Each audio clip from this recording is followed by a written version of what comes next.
Hypothesis 1, DMT is not a drug. It is an extraterrestrial communication device. These are creatures somewhere in the universe who are so different from us that they come to us not in starships the size of Manhattan, but in drug molecules that are dinky. So we are in contact here with some kind of extraterrestrial technology, and these are true aliens of some sort. And God knows the weirdness of the situation supports the hypothesis. Okay, second hypothesis. There is a parallel universe, unsuspected by most human beings. It's right here all the time.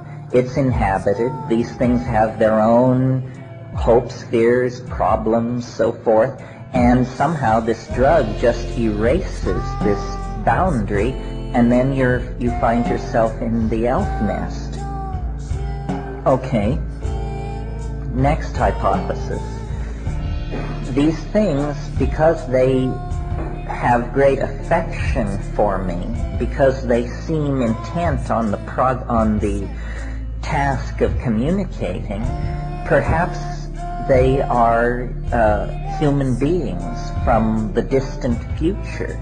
Perhaps this is what we are fated to become.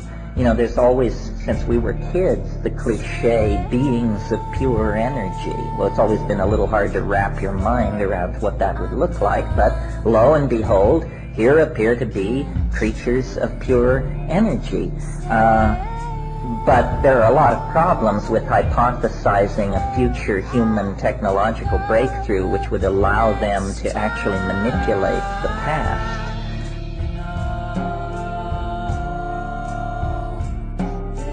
Here's another possibility. They are human beings, but they are not in the future in the ordinary sense or in the past. They are in the prenatal and post-life phase. In other words, these are either the unborn waiting in some limbo-like dimension to descend into matter, or they are in fact people who have had a sojourn in the domain of organic existence and now have moved on. Let me not kid you, we're talking about dead people here in that case. Well, if you go to the shamans who access these places through ayahuasca or the Varrola snuffs or something like that, they will say, well, these are ancestors. Didn't you read Merciliad? Don't you know that shamanism works through ancestor magic?